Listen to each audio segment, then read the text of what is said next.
Bonjour tout le monde. Si vous êtes étudiant de français, si vous êtes un enseignant de français, si vous êtes un formateur,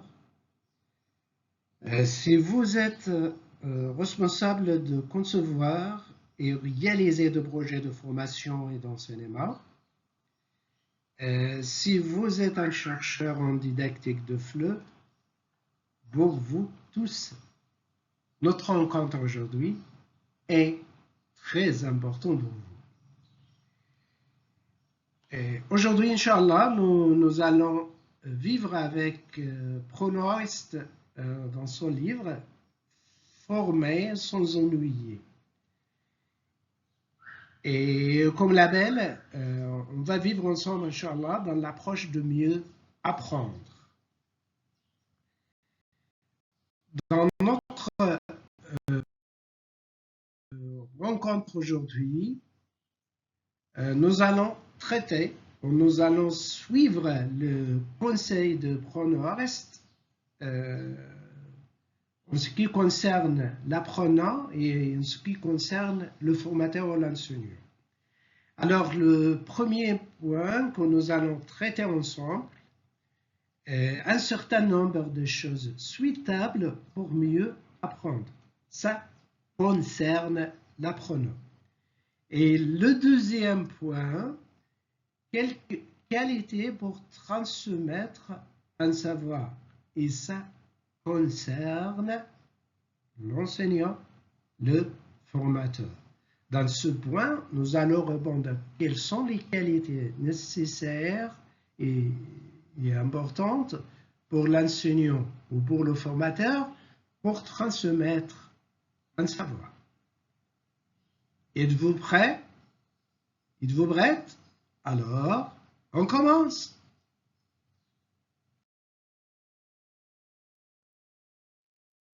Le premier point, un certain nombre de choses souhaitables pour mieux apprendre. Premier point,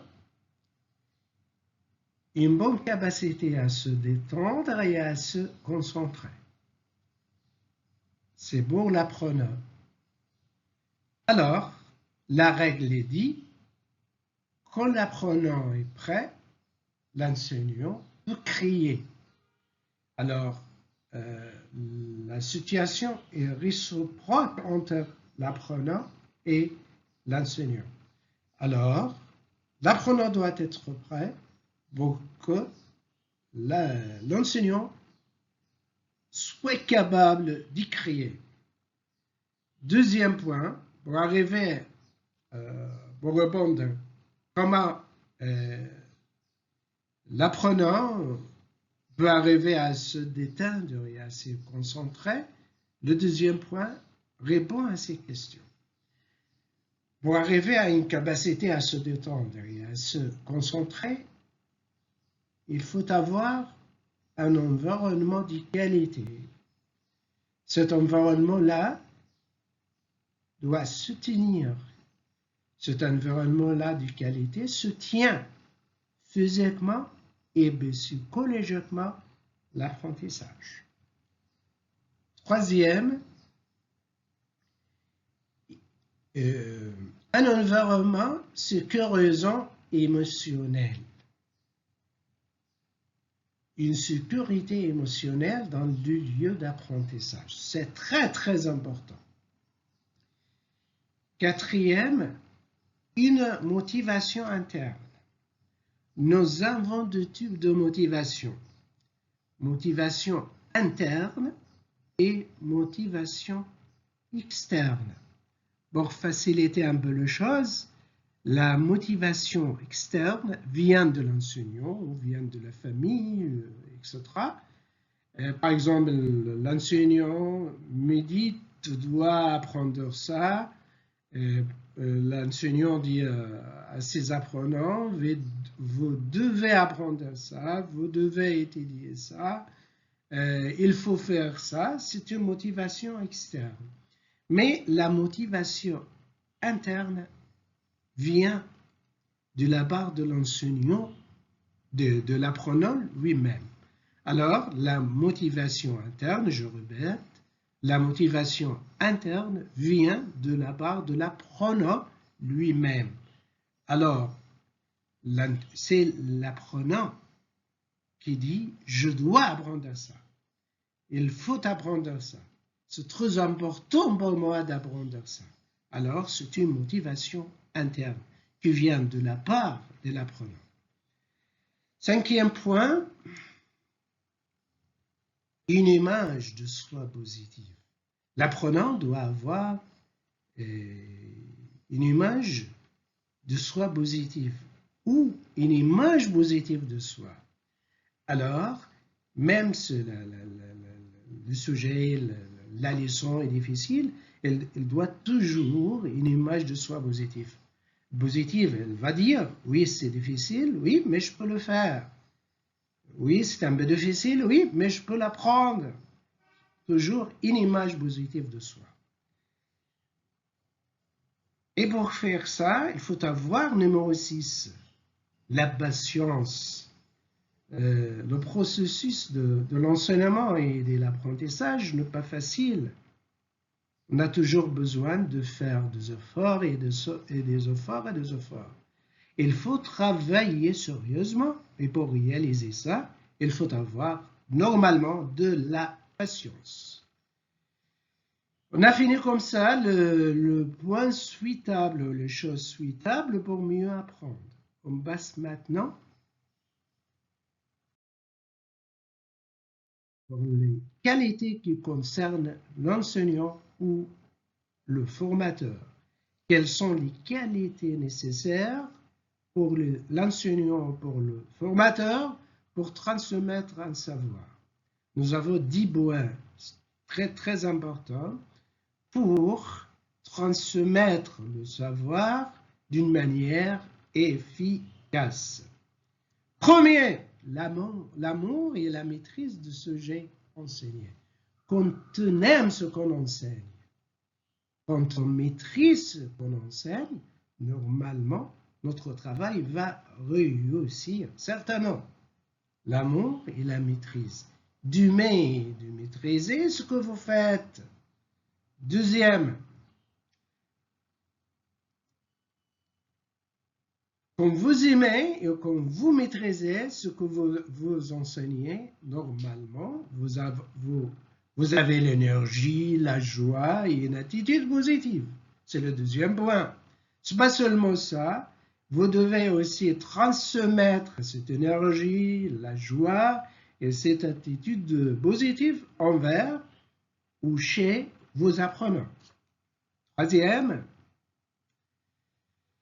l'enseignant ou le formateur doit avoir la capacité à expliquer clairement.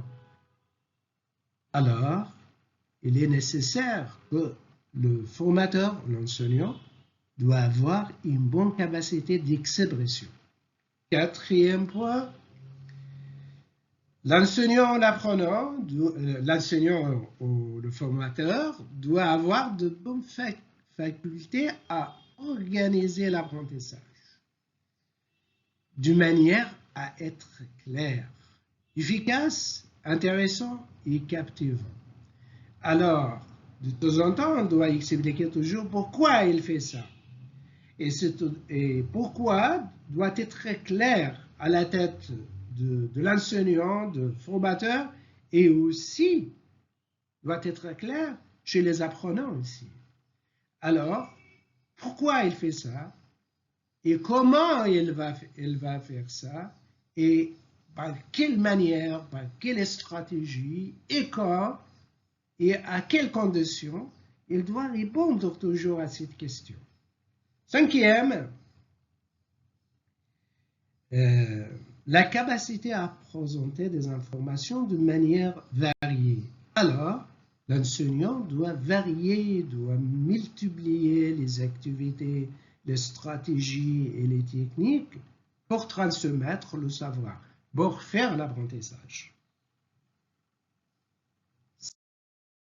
Sixième, toujours dans quelques qualités pour transmettre un savoir. Sixième, un bon équilibre entre confiance en soi et confiance à ses apprenants.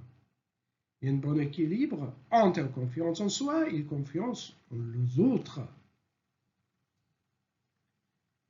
Numéro 7, c'est très important. Une cohérence entre dire et faire. Une cohérence entre ses paroles et ses actes. Une cohérence entre ce qu'il dit et ce qu'elle fait. Alors, quand on réalise, quand on fait la cohérence entre faire et dire, entre les paroles et les actes, on réalise directement numéro 8, de respect. Parce que ce qu'il dit, il fait. Ses actes correspondent très bien à ce parole. Alors, ça donne toujours de respect, soit pour soi-même et soit encore pour ses apprenants. Donner la joie, faire la joie, garder le sourire, soit pour lui, soit pour les apprenants, c'est très important. Sens de l'humour, c'est très important dans l'enseignement. Dernier point, une bonne compréhension. Il faut savoir, il faut que le formateur, l'enseignant, doit savoir comment le processus psychologique des personnes. Il comprend bien la psychologie des personnes et des groupes. Ça aide beaucoup à donner un enseignement efficace. Alors, c'est la fin de notre rencontre aujourd'hui. Et je vous remercie de votre attention et de votre patience. Toutes mes salutations et l'Adl al-Mahdi et à la prochaine. Sauvez-moi.